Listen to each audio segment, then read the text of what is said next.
Hello, this is Ramblings of an Undisciplined Mind podcast for Saturday, July 30th, 2016. As of this recording, Sierra is still missing. So the wife and I went to see Star Trek Beyond today. Those of you in the video can see I'm still rocking my Star Trek Beyond refill of Coke. That's what I thought I'd talk about a little bit.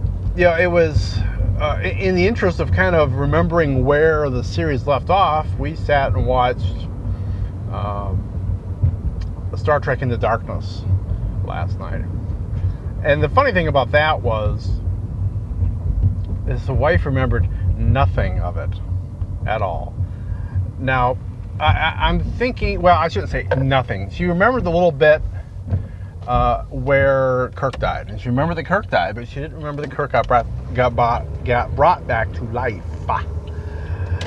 So I guess that says something about that movie. I know it's pretty well panned, and part of that is because it's a retelling of the Khan story. I don't hate it. I don't think it's the best Trek movie ever. I do think that this one is better than that one. It helps that it's an original story as opposed to a retelling of an existing story. Those kind of things are always a little dicey. I mean, I do kind of like with that one how they kind of reverse the roles of who dies there, that whole bit. But I don't want to talk about that movie too much. This movie was pretty original. It didn't remind me of any other Trek storyline that I'd ever really heard.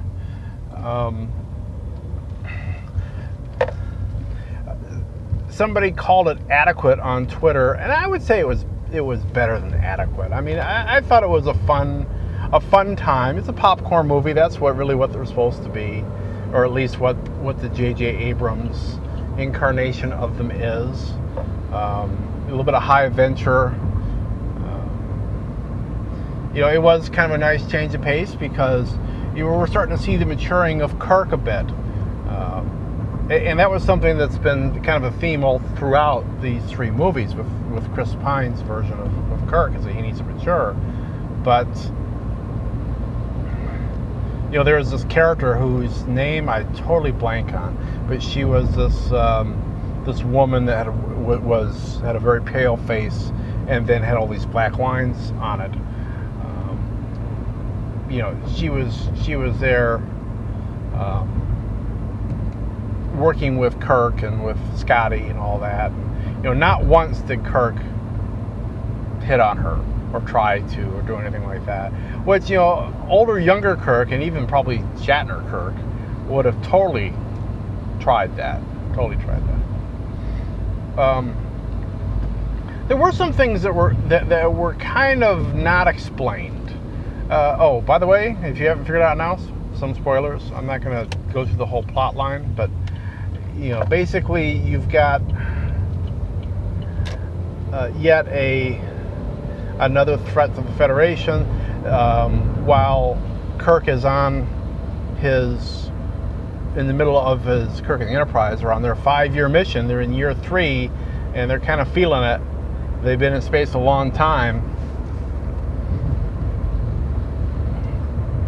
and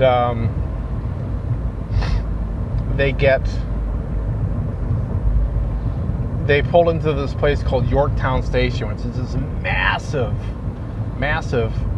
space station that looks like nothing else you've ever seen in the Star Trek universe.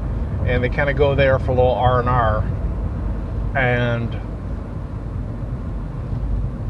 they get a distress signal to go to this place to rescue a downed crew, and they go there, and of course they get attacked and they get their butts kicked, and that kind of starts off the main thrust of the story. There were some physics problems.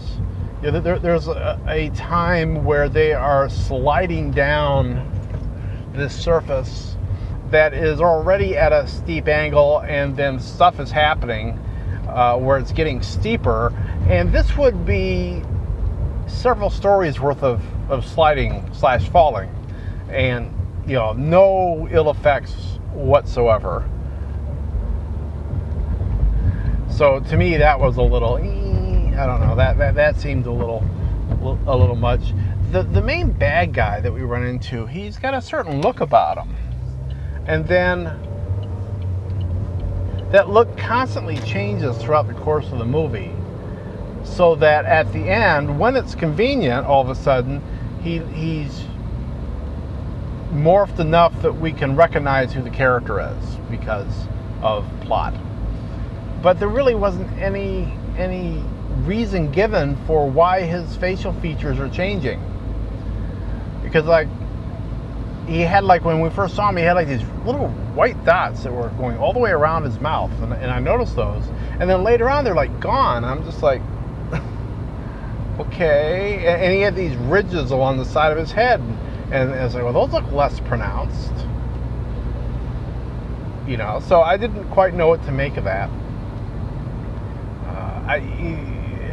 This guy did have the ability to suck the life force out of people, but if that had something to do with his transformation, they really didn't make that clear.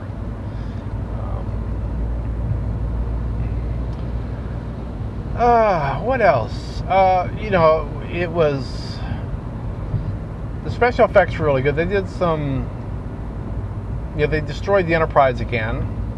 Not really destroyed it so much as dismantled it, and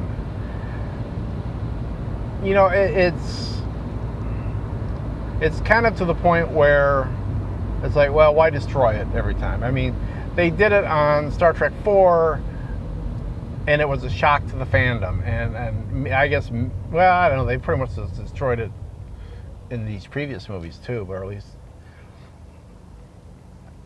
at least damaged it really badly. Now, they did show at the very end they were building a new Enterprise.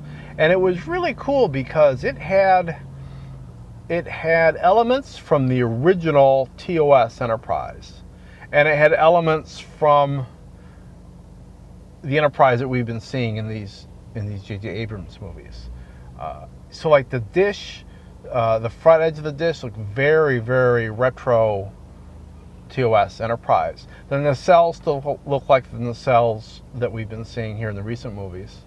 And some of the other bits, I think the dish was kind of a combination of the two. So that was kind of neat because you could see hints of the original, but you could also see bits that were of the newer stuff. And so that was kind of cool. So on the whole, I enjoyed it. I've actually enjoyed all of these J.J. Abrams movies to a certain degree. I probably don't. I haven't had one that has eclipsed yet probably what I would consider the top 3 for the other casts, and that would be Voyage Home,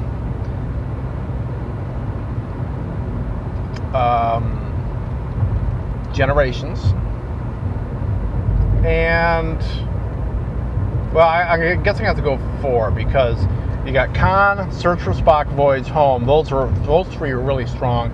Generations for the Next Generation crew is probably my favorite of that one, where you had Shatner and you had Malcolm McDowell as the main bad guy. I mean, how can you not go for that one? I mean, I enjoyed the other ones too, but I think that was probably the best out of the Next Generation movies. So I think this is, these are good movies and they're fun movies, and I enjoyed them. They haven't quite eclipsed yet. Eclipsed the other movies. I do like Chris Pine's Kirk, though. I do think it's a nice, fresh take on Kirk, and it was cool that we actually got to see a bit of Shatner. One of the things that was really neat, obviously, the guy that Anton, whatever his last name is, the guy who played Chekhov, his first name's Anton. I forget his last name, Yeltsin maybe. They did do a little, for Anton at the end. They actually worked Nimoy's death as part of the plot. in that, Ambassador Spock, the older Spock, has died, and some people came from New Vulcan to tell Commander Spock that, and it was kind of a force that was affecting him throughout the movie, really, and that was just neat. It felt like even though he wasn't there, he was there. He was part of the movie. We did see his face at one point. And his presence was felt in the fact that he was absent, and they were recognizing that fact and kind of mourning that death a little bit from within the storyline. And I thought that was cool. As much as Vulcans would mourn a death, but so that was pretty neat. And then at the end, they did Leonard Nimoy and gave the dates, born dead, and then after that they had 4 Antons, so they hit them both with a memorial at the end as well. So no after credit scene, so if you go to see it, you can stick around for the words or you can not. Heard the Rihanna song for the first time, yeah, it looked pretty good. It sounded pretty good. I thought that sounded pretty nice. But I guess I will let that be that for today. I will be back tomorrow. I'll be talking to you then. So, be seeing you.